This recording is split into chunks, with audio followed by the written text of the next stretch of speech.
welcome to Just Africa, the show where we explore forces shaping the continent's progress and the challenges that go often unnoticed.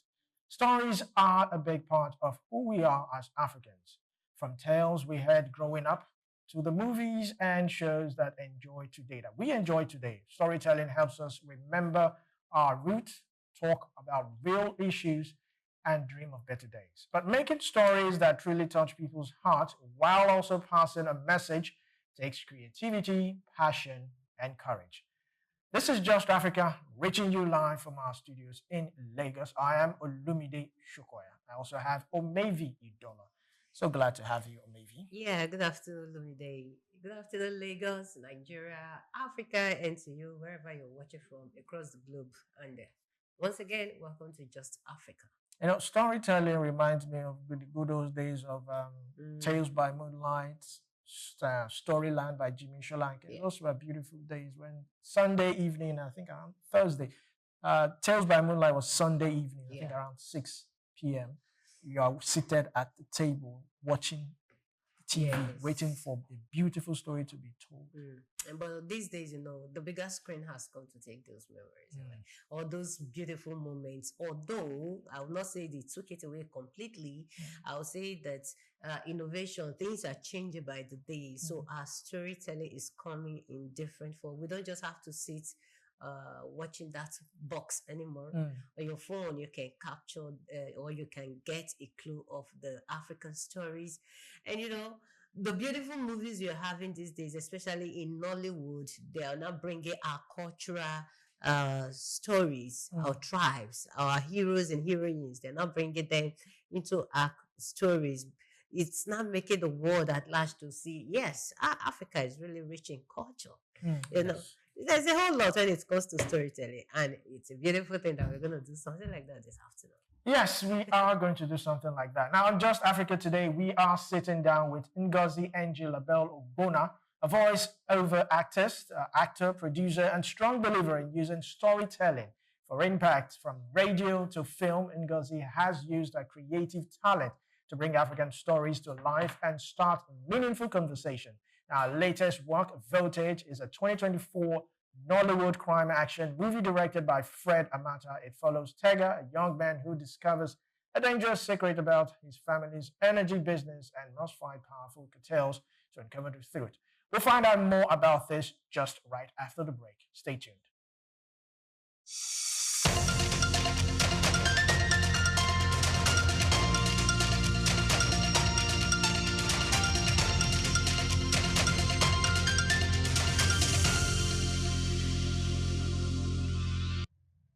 Welcome back to Just Africa. Now, don't forget to also like, comment, and share on our YouTube page at SouqnewsTV. Today's topic centers around using African culture and storytelling to drive social change.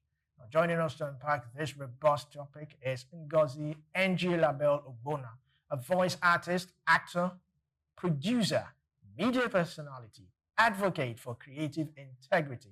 Ngozi Nglabelle is a multifaceted talent in the Nigerian media industry, renowned as one of the country's finest voiceover artists. A passionate storyteller, her inspiring career spans voice acting, film production, and broadcasting. Ogbonna is a sought-after voice known for numerous memorable campaigns. She previously served as the president of the Association of Voiceover Artists of Nigeria, AVOA, where she championed the professionalism and recognition of voice artistry nationwide. So glad to have you, Angie Labelle, as she's fondly called. If you see the way I'm blushing, I'm like, Yeah. only me. Yeah. What a beautiful I'm profile. glad to be here. Yes, I'm quite, really glad to quite be an here. You're accomplishment. welcome to the show. Thank you. Thank you. Now, you've worked in radio, voice acting, and film, but how did storytelling become such a huge part in your life? Yeah, thank you so much. In fact, the topic actually motivated me to be here because um, I would say that my journey through entertainment started from, that cultural background. I started as a stage actor, a stage dancer, Wow. a stage Okay. singer. So you can imagine, it's Yeah. just simply passion that started from the from the scratch, from the beginning of my career as an entertainer. So what drew you to that? What drew you to acting, especially on stage acting? Because these days we don't really have stage actors anymore. I'm just praying to God to help me. I really want to bring that back. I produced a couple of stage productions previously before films. I did one stage production, which later, Amayo Uzo Phillips even made a movie from my story called The Naked Wrestler. It was a very popular stage production that we used to tour in and outside Nigeria. Oh, yeah. Yeah. You know, you can never beat stage actors. No, you can't. They are the best. No, you can't. You can't. You can't. You know, they are always the best. You can't, yes. Now, you're talking about African stories. What makes a story African? Is it just the dialect, like the language, or is just the location? What makes a story African, really? What makes a story African is first and foremost, when you tell an African story, you're preserving our culture, you're preserving our value as Africans, and then you are expanding, the value of the fact that we are, this kind of, ethnic people who have African value, who have cultural value that is so rich, that's so vast, and somehow we all know that we're losing it. So some of us are still interested in pushing it to create values, to preserve our culture, our tradition, and to remind the young people that this is where we're coming from. Yes. This is our roots. This is how it happened, and we can't let it die. Yes, I like the fact that you were referring to the younger ones. Yes, and you also mentioned that we are beginning to lose the values of our culture. Exactly. Now, some persons feel that it's not compulsory now. You can be any part of the world. What do we need to do, or what should we put in place to ensure that our values, our culture, our traditions? Because in some of our stories these days, we are not doing so much of love. We want to love up and all that. But some people are doing epic. Some people are doing epic. Yes, I don't know if you watch. But sometimes they try to put the touch of the foreign, should I say foreign culture? Now, let's focus on our own culture. Now, how do we bring this into the industry to ensure that we do not lose totally? Yeah, exactly. That's what I just said. That's why you see some people, they do epic movies. Some people just do historic movies. I know a lot of them on African Magic Epic. I see a lot of them in cinemas. Lately, some of my Yoruba colleagues, you can see it's historic stories that they do, even on Netflix, because some of us are passionate about not losing this value. You just said something, you said, what do we do to sustain it? And some people will say, oh, it's not by force.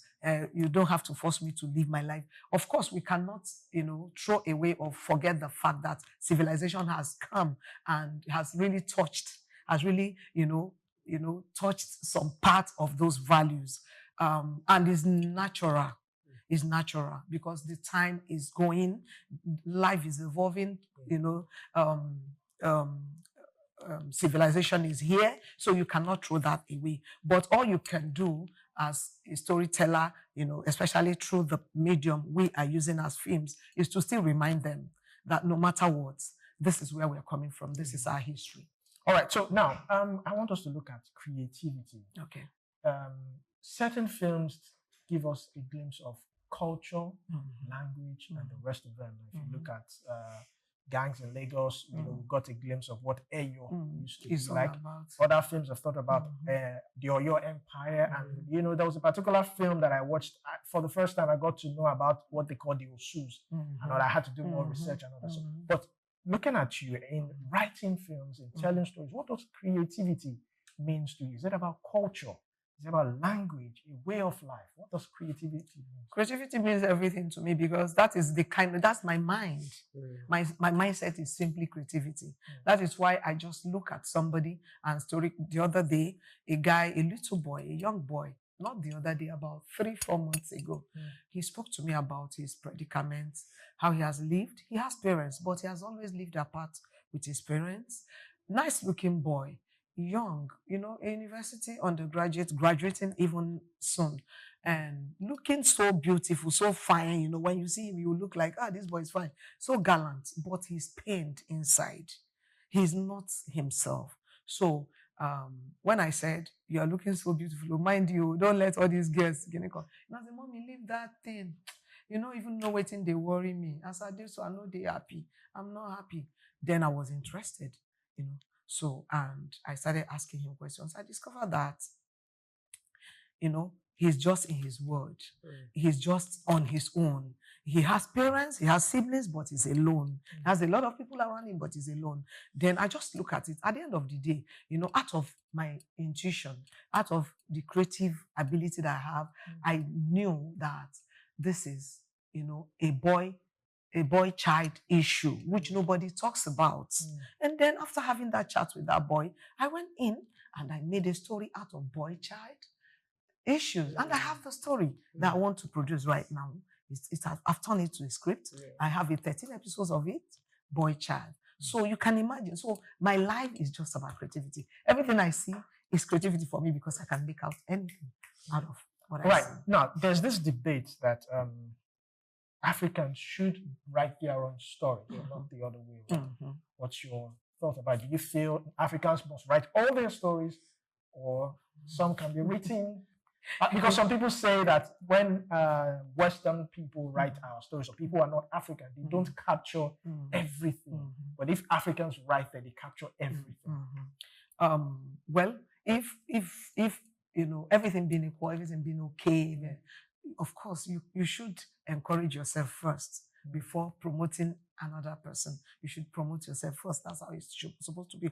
But because of the economy, the industry, the challenges of making a movie, sometimes you are just forced to put in some things for your market. So that is just the painful truth. That's just the truth. So it's not as if we don't agree. We all agree that you should tell your story, you should promote yourself, you should promote your people, your race. I have a project I'm doing now, okay, on a race, okay. So sometimes the challenges will make you bend. It's not as if you don't know, but you have a lot of challenges trying to put things together, the funding, everything. Sometimes you compromise. That's just the problem. All right. So as for whether we should tell our stories, of course we should tell our stories. We should promote ourselves. We should promote our cultures, traditions, and our values. Yeah. One of your movies, Voltage. Yes. What inspired that movie, and what message are you trying to pass? Voltage. I'm sure you know it's about Nepa. Yeah. Okay. So everybody is inspired. Everybody is inspired. It's just that you're not a movie maker, but you're inspired. I'm sure if you're given opportunities to do anything on it, you will be inspired. So it's simply the way it is. It's just the way it is. I got tired and I said, what do I do with this situation? And I created a story out of it, but in a very creative way, in a very interesting way, to entertain, to inform, and to educate. Yeah, I love Voltage. I love the characters, and it's once you see the likes of Segun Arinze. Yes, I have Segun Arinze, I have Ketenshaw, I have Kevin Ikeduba, I have Olumide Oworo, I have Linda Osifo, I have White Money, I have Kepi Ekpenyong Basi, I have Sonny McDonald, I have Jude Chukwuka. So you see, when you have those kind of, I have Rotimi, you know that so much is coming out of it now. But the thing is, many people think that storytelling is all about having a story. It's all about writing a script. It's all about just putting out the movie there. Can you tell us some of those hidden things that are behind bringing out a good story that people don't see?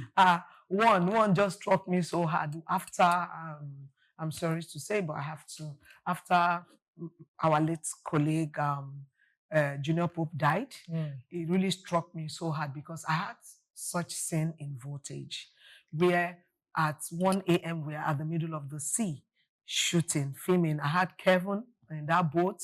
I had White Money, I think. I have a couple of them with a camera. What I shot with Ari. I don't know if you know how much it takes to have Ari. To rent RV in a day, I think it's about 300,000 now. And I had that camera, I had the lights, I had my lights crew, my audio crew, everybody in that boat at about 1 a.m. Right at the middle of the sea, and the boat went off. Okay, so and I was just shouting, "Blood of Jesus, blood of Jesus, blood of Jesus." So they came out. Now let me tell you why I'm bringing this. When Pope's incident happened, people are blaming the producer. Oh, this blah blah blah. I don't know me that this was just grace, because I actually paid divers to be in charge of that scene. They brought the boat. I made sure it was the best of the boats. But behold, the boat stopped at the middle of the sea at 1 a.m. Wow. Okay, so I paid for life jackets, new ones. They were in packs. When we wanted to go on, roll the camera, nobody remembered the life jackets. Everybody went in just like that. Wow. They were all on the floor there. Nobody remembered. Nobody remembered, oh, let me wear life jackets. Nobody. And they were there on the floor. And everybody went inside the boat and we went to shoot. So these are the challenges that when you come out of it, you begin to reminisce, you begin to think about it and say, wow, you mean I took that risk? You mean I went that far with that kind of thing and I'm still standing? Yeah. Okay. And another challenge is that I had about 300 people on set. It's not easy. Human management. I saw Yes. Yeah. We'll get to that. Yeah. But I'm still wondering. You are a voiceover artist. Yes, I am. You're a stage performer. Then A-list. In fact, being the president of voiceover artist of Nigeria, that is huge. You get it. So now you are multifaceted. How do you manage all these? Being a movie producer, being an actor, being a voiceover artist, being this, you are doing different things. I'm doing them well. And exactly. So how do you manage everything and so nicely that you come out still being the best? I think it's just about how the story started. Like I told you earlier, I started during my secondary school time.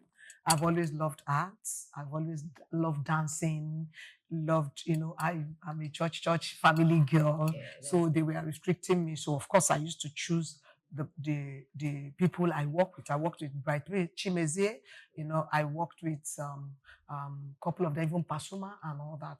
So so being a dancer, a backup singer, a stage singer. So one day, one woman, Obiagolimo Olube, that used to play Mama Nduka in Checkmate. Okay. So she was a known voiceover artist then. So she called me to come and sing a jingle. Then we had a studio called the Rema Ikumachuku Studio, So she took me there. I met a couple of voiceover, Uncle Fami Showolu and all the rest. So they tried to put me through on how to do it. I had a good voice, but I didn't know how to do it, but they put me through. So from time to time, she would come and pick me to do voiceovers. She started teaching me Igbo voiceovers because then we were very few. Started teaching me Igbo. My Igbo wasn't very clear, but so because I was making money out of it, I started being intentional. I became intentional about learning the Igbo well. Because speaking Igbo is different from the way you use it in advertising, even writing it. But today I'm an A-list translator and a voiceover artist. All glory to God and true Auntie Obiagolimo Olube. I don't deny her that credit because she was on me. At a point, I felt disturbed, like this woman leave me alone, but she was on me. She was training me. So from there, I started training for Pidgin, started doing some English voiceovers. And, I think it's just about time, consistency, and training. Then I started going for trainings, of course. Yeah. And then the rest, the story. All right. So now, you often say that stories can change the way people think. Can you share one experience? Yes. Yeah. I think I would say personally, I have been with people who just watched movies and their perception about a particular issue or a particular tradition changes.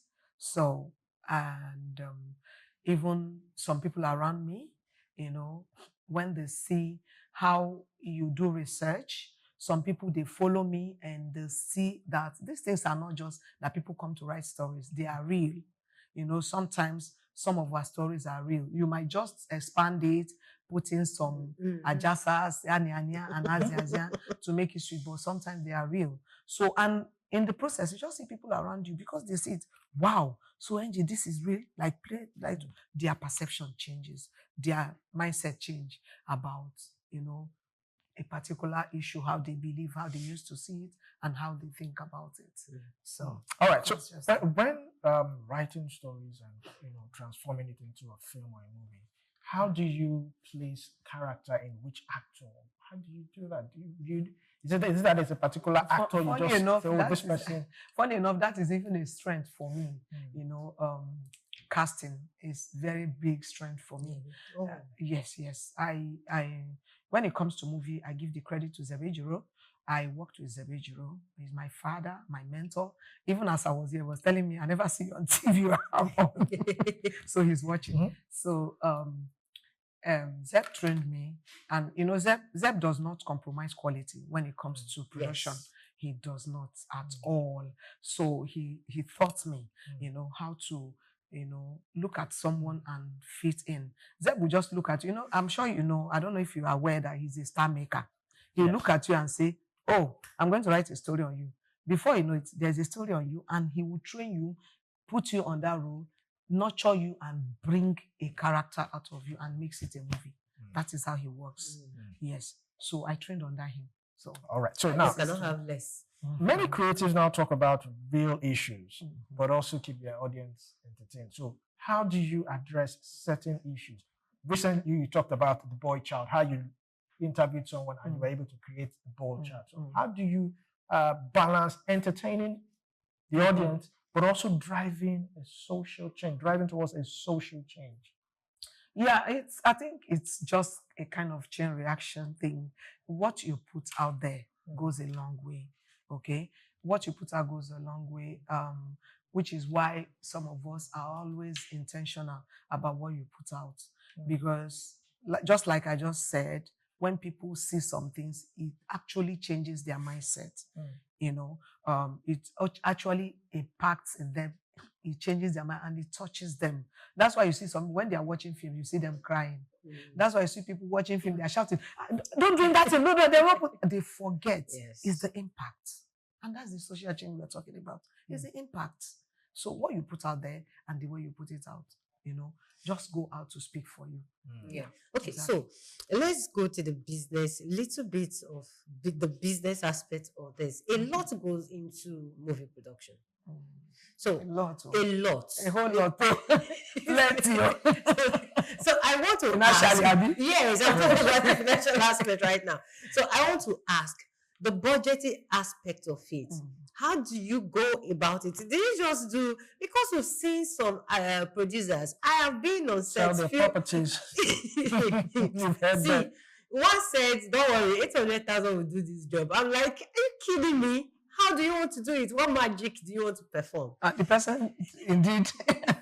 So now the question is, how do you take budgeting when it comes to movie productions? And how, do you see some producers just feel like, okay, we can just boycott some of these things? And is it still possible to come out with a very good project when budgeting is not involved in a movie production? It's not possible.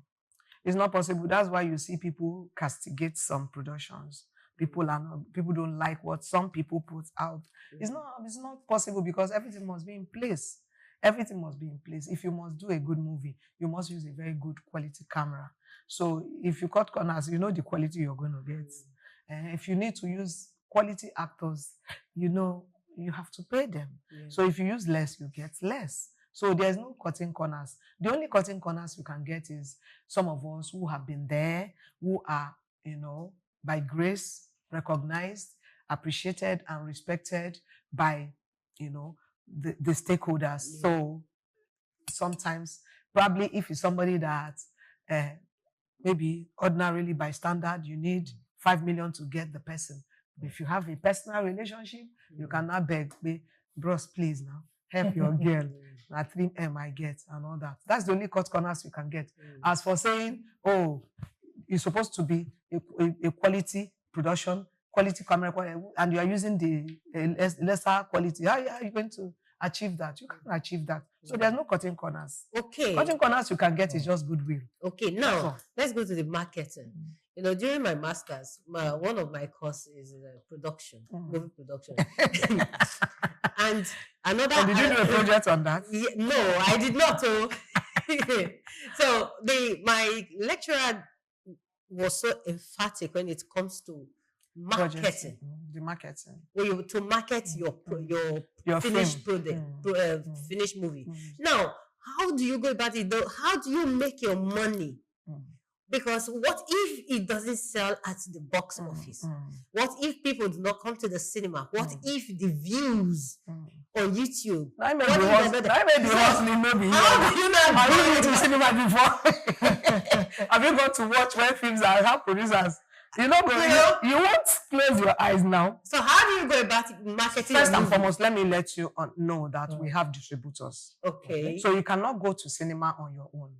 Your distributor will go for you. They have association. They are a standard association, a body. So they control the marketing. They know where to put your movie. They know where to push your movie to. They know what to tell you to do for the cinemas. They teach you, they guide you, and they help you market your movie. They have the connect, they have the contacts. But you don't sleep. You don't keep quiet because you can't just go home and sleep and say, oh, my distributor is there. Oh, he knows. No, yourself, you help yourself. Before you produce a movie, you must have had one or two experiences. I am not a marketer, I'm not a distributor, but over the years, I've had a lot of connects, outside with some film promoters, film marketers, film content buyers outside Nigeria.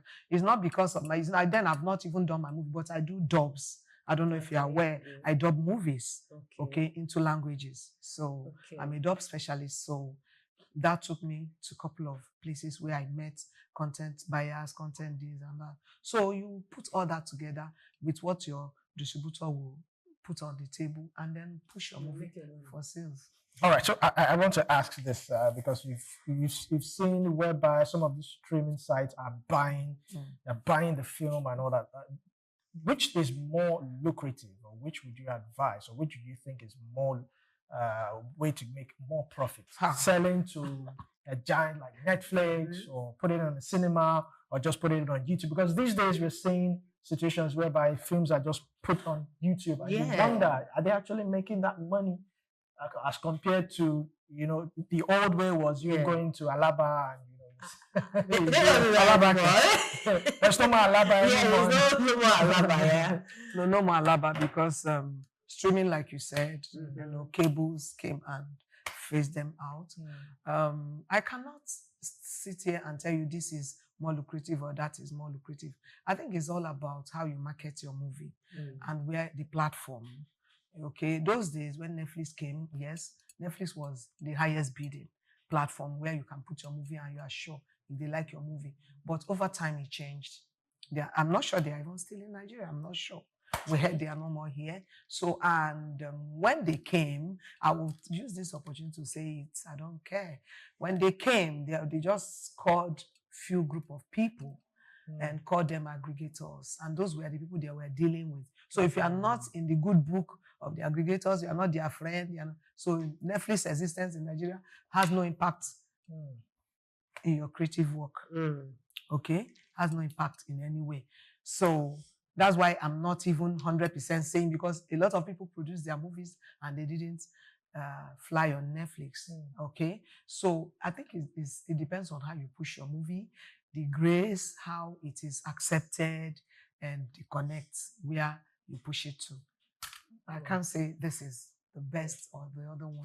Because like I said, Netflix used to be if you make your movie, they buy. But how many movies did they buy? How many producers? Still the same people, the few people. They are not up to 10.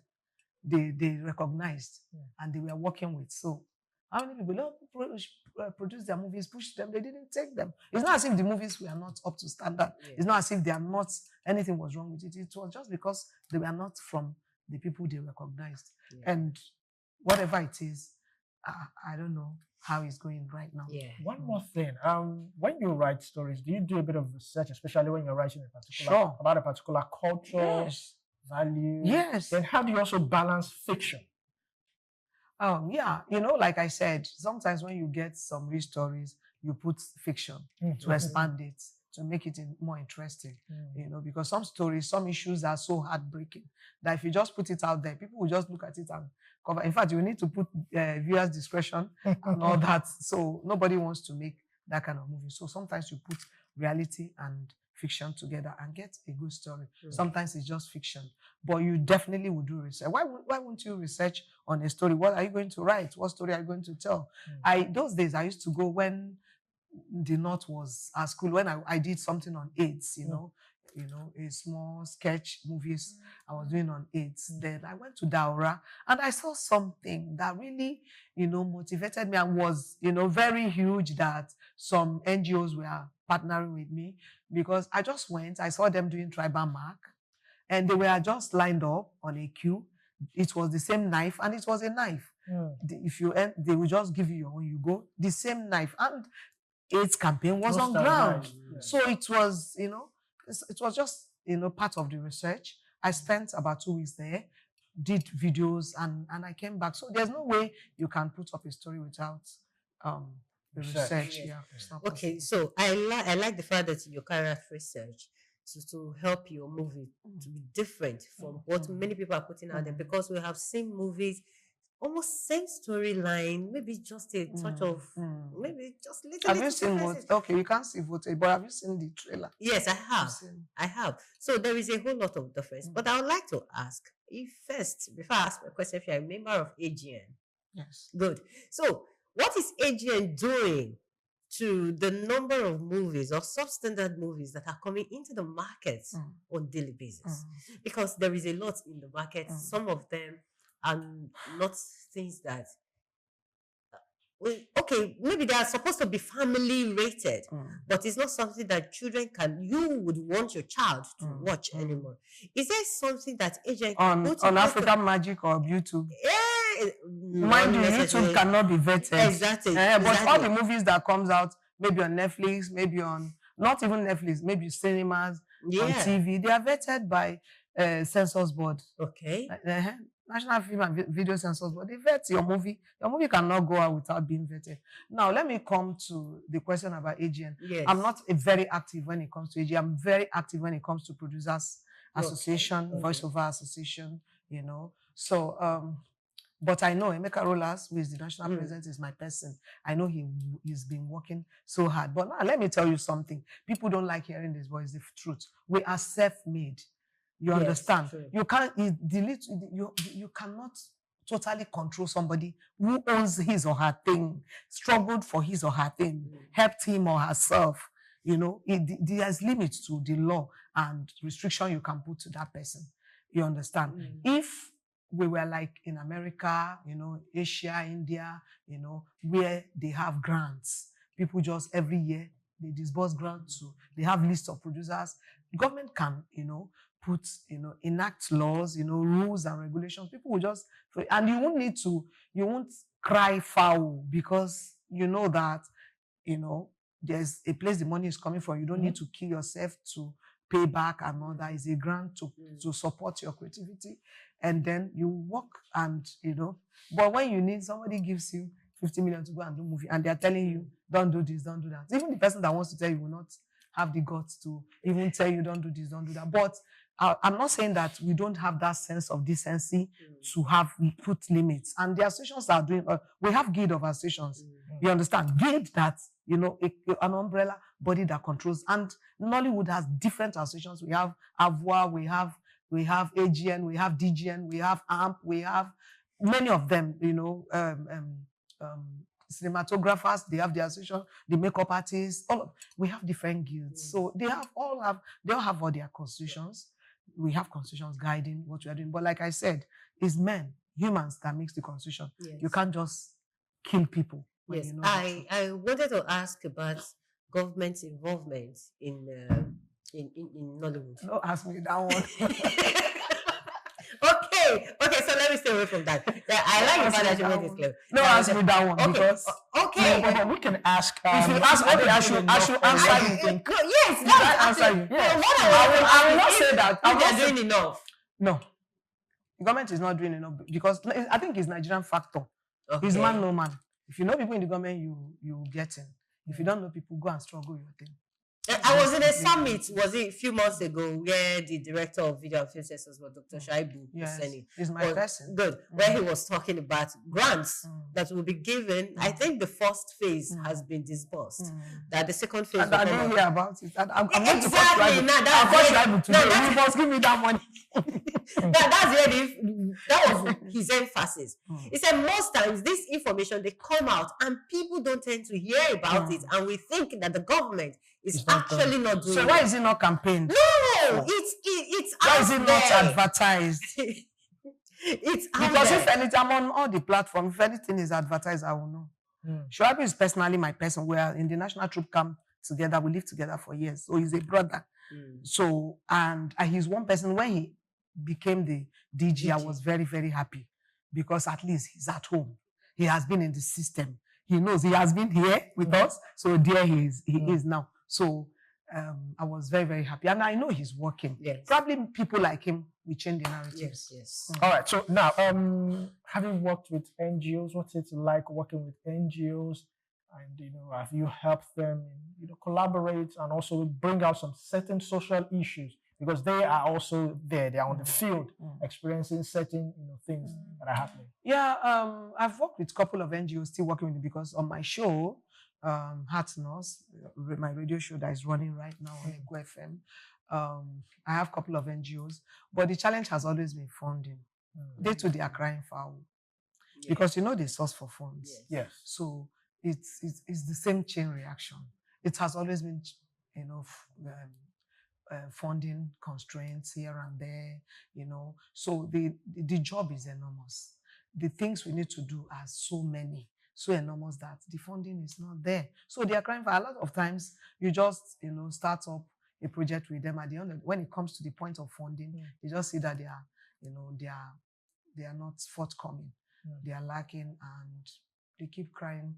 No money, no funding, no this. Sometimes the project dies. Sometimes they cut it down, below the standard, as it was initiated. So for me, it's a chain reaction. Still the funding issue that the industry has always suffered. All right. So now talking about driving social change and all that, are there specific areas or topics that you don't want to talk about, or no boundaries? No boundaries. You feel no boundaries. Why? anything that will make impact. I'm talking about social, whether social, cultural, political, anything. Political, maybe no. Okay. Maybe political, no. I run away from anything politics. Okay. Okay. So you have been on radio. You're producing movies. You've been doing voiceover. Now you've not thought of radio drama. I do radio. I've done a couple of radio drama. Yes. I'm working on one now. No, I like that. Why is radio drama not being promoted in Nigeria? You see the same funding. I'm working on one now. Funding? There's one I'm working on now on health, family health, on family health. You don't want to know what I've been through. You don't want to know what I've been through. I'm really interested. Maybe you come and act one role there. Because it's actually on family health. Okay. Because recently on my show, I began to note, because my show is a love relationship show. But it's not like all those kissing, loving relationship. We are talking about family values. When we talk about love and relationship on my show, we talk about family values, what it takes to be in a proper relationship, nurture it, and it will now, metamorphose into a family life for better society. That is what my show is all about. And I have segments of, this health segment, proudly sponsored by Leadway, So in the process of running the show, I've seen that a lot of people are not well physically, not mentally, not, physically. People are sick. Yeah. People, high blood pressure here, diabetes here, all manners of ailments, people are sick. So, and a lot of times you discover that people don't even manage their health at all, well, at all, from the beginning until it degenerates into something else. So that inspired me for this radio drama. I've been, well, a couple of health organizations, we are still talking. Okay, before Yeah. Lumide takes you, one of our viewers just sent a question to you. Okay. I said, where is the place of Indian filmmakers? That is, independent filmmakers. Where is their place in Nollywood right now? Is it Indians? No, independent filmmakers. Okay. How are they being treated right now? People like us now. For them? People like us. I'm telling you that we are self-made. We keep pushing. Is there hope? There's hope. Because it's getting better. It's getting better. You need to see my last movie. The quality is mad. My last movie, Green Card, is not out. The quality is mad. It features Zubi Michael, Ife Henry, Steph Nora, and all the rest. There's hope. You know why? Because even the, should I say, the business people, the investors, they are seeing the impact. They are seeing the revenue generation, the way it's growing. Like now, people just make movies, put it on YouTube, and make money without struggling, without looking for promoters, without looking for even the distributors I talk about. And they make money. So platforms are emerging for people to make money. So there's hope. There's hope. There's hope. Yeah. All right. So, what role do you think private companies or investors can play in helping creatives? If private companies, multinationals, and yes, private companies, and government will just cut off man no man and look at potential, it will be better. Yeah, it will be better. But you see, Nigerian factor, I keep saying it, man no man is what is killing everything, because a lot of people have quality content, quality things that could, help, like we are talking, social change, cultural values and all that, but no help. They will go, even to see the person go myself. You will sit there and your bonbon will roast and you go home. But I think you should write a story and produce a film titled Man No Man. They tell you. I'm telling you. Yes. So that is what is killing the whole thing, because you want a multinational to do something. There are let me not talk. Okay, Green Card. When is it coming out? Soon. How soon? Because I believe our viewers are especially after seeing voting. Yes, people really want to see what Green Card. Green Card is quite interesting. Green Card is still about the kind of quest, young people's quest to make money, to survive what they do, trample on people, do all kinds of things. Even this guy did all sorts to his wife just because he met someone he feels would help him survive, introduce him to her father, who is a mayor, and it was all lies. He had already messed up everything for himself before he could find out that this person actually came for revenge. Okay, so I know Louis don't want to wrap up this segment, but I want to ask, you as a person, how many people have you been able to maybe to help come into the industry and they are doing well for themselves instead of looking for a job or looking for someone who would put food on their tables? You've been able to bring some people from the street, and this job is putting food on their tables. How many people have you been able to do? And how are you doing it? I can't even count them. If you understand Yoruba, they call me Eleru. I have them. They are enormous, and they work with me. One thing about me is that all the people that has been with me has always been with me. They have always worked with me. They have always been with me. And God helping us, we are doing, a lot, trying to, progress and make impact out there. Yeah. Well, thank you very much, Ngozi Nglabelle Ogbonna, for your insight. Thank you for also joining Just Africa. We do hope that when Voltage is out and other films, we'll invite you again to come and tell us the experience, the profit you made. Share it with us. I sure will. I promise to. Definitely. Yes.